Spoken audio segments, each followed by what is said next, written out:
सदर मजलिस असदुद्दीन ओवैसी साहब, मजलिस इत्तेहादुल मुस्लिमीन के मेंबर ऑफ पार्लियामेंट जनाब इम्तियाज जलील साहब, महाराष्ट्र से मजलिस इत्तेहादुल मुस्लिमीन के कौमी तर्जुमान जनाब वारिस पठान साहब, उत्तर प्रदेश के सदर जनाब शौकत अली साहब, उतरौला से मजलिस इत्तेहादुल मुस्लिमीन के कैंडिडेट जनाब अब्दुल मन्नान साहब, हैदराबाद के पूर्व मेयर जनाब माजिद हुसैन साहब और तमाम हमारे मजलिस के कायद कार्यकर्ता, हमारे दोस्त, हमारे भाई, हमारी माएँ, हमारी बहनें। वारिस भाई ने अभी आप लोगों से एक सवाल पूछा, उसी को आगे बढ़ाते हुए मैं सिर्फ इतना कहना चाहता हूं कि अभी तक के आप 70 साल तक तमाम सेकुलर कहने वाली पार्टियों को वोट देकर उनके मुख्यमंत्री और उनके डिप्टी सीएम और उनके प्रधानमंत्री और उनके मंत्री बनाते आए।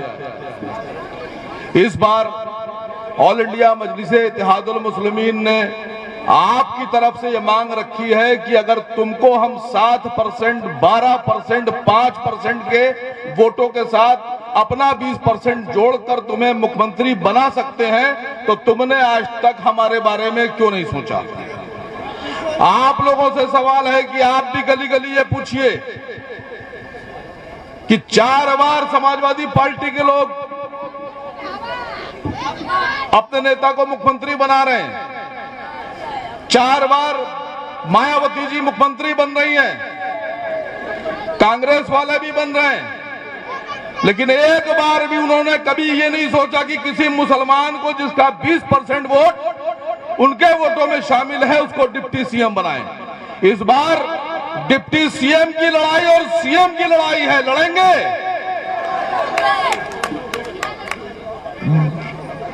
समाजवादी वाले बोलते, बहुजन वाले बोलते, कांग्रेस वाले, राहुल गांधी जी, प्रियंका गांधी जी, उनके नेता बोलते कि जो बैठे हैं असद साहब ये बीजेपी के लिए काम करते, बीजेपी के एजेंट, हम लोग बीजेपी के एजेंट। और योगी जी बोल रहे हैं आजकल मंचों से कि हम मजलिस इत्तेहादुल मुस्लिमीन वाले सपा की, बसपा की, कांग्रेस की बी टीम। मैं आप सबसे ये पूछना चाहता हूं कि 4 बार मायावती मुख्यमंत्री बनी, इस 4 बार में वो 3 बार किसके साथ मुख्यमंत्री बनी? किसके साथ बनी मुख्यमंत्री? किस पार्टी के साथ? भारतीय जनता पार्टी के सपोर्ट से मायावती 3 बार मुख्यमंत्री बनी, एजेंट हम लोग। समाजवादी पार्टी में कल्याण सिंह को लिया गया, कल्याण सिंह को ज्वाइन कराया गया, कल्याण सिंह के बेटे को मंत्री बनाया गया, विधायक बनाया गया। वो साक्षी महाराज जिसने ये बात कही कि बाबरी मस्जिद की शहादत में पहला फावड़ा उसने मारा, वो साक्षी महाराज जिसने ये बात कही कि बाबरी मस्जिद से जो ईंटें निकली थी उसमें से एक ईंट लेकर मैं घर आया, तौबा नौज़बिल्लाह, साक्षी महाराज कह रहे हैं कि एक ईंट बाबरी मस्जिद की लाकर बैतुल खला में लगाई, उसको भी समाजवादी पार्टी की तरफ से राज्यसभा का सदस्य बनाया गया, उसको भी लिया गया। एजेंट ये बैठे, देखिए कितने बढ़िया है। नेता आप लेंगे, बीजेपी के साथ आप हाथ मिलाएंगे, मस्जिद शहीद करने वाले आपके साथ, बीजेपी के साथ सरकार आप बनाएंगे और एजेंट हम लोग। इस बार आपको जवाब देना है, सबको लेंगे, सारे लोगों को लेंगे। मुसलमानों से नफरत है, मुसलमान अगर साथ आएगा और उसको हक देना पड़ेगा और कुर्सी पे बिठाना पड़ेगा तो नहीं बिठाएंगे, बिल्कुल नहीं बिठाएंगे।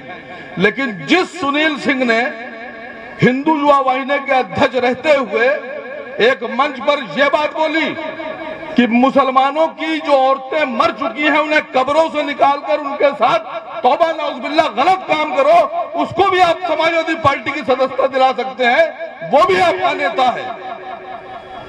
और अफसोस इस बात का है कि यहाँ के समाजवादी पार्टी भी उसको नेता मान रहे हैं। जो समाजवादी पार्टी के नेता हैं आपके विधायक जी, उसके भी नेता सुनील सिंह, शाहिद मंदूर साहब के भी नेता सुनील सिंह, सब जितने मुसलमानों के नेता समाजवादी पार्टी में हैं, वो एक भी सवाल नहीं उठाने पर राजी हैं। मैं आप लोगों से पूछ रहा हूं कि मुसलमानों में क्या दिक्कत है।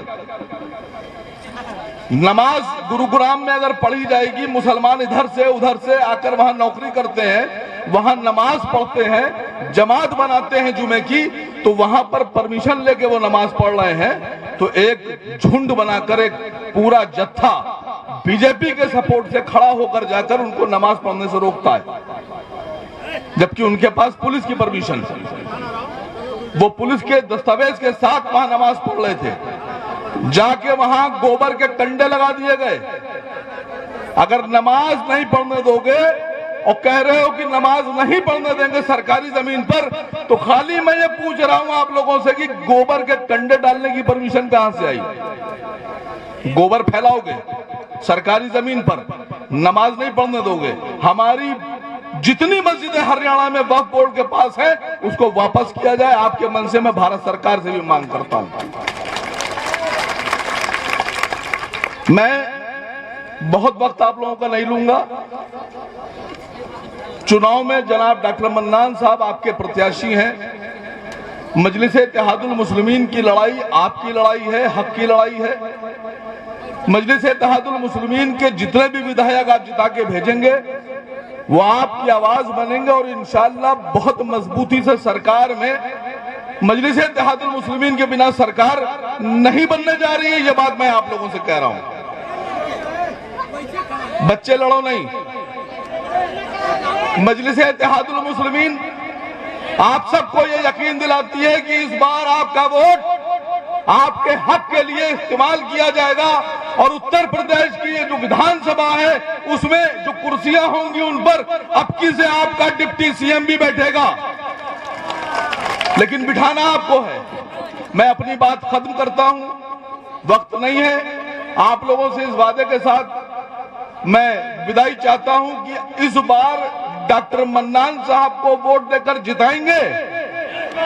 इतनी कमजोर नहीं, जिताएंगे, बिल्कुल जिताएंगे, डिप्टी सीएम बनाएंगे।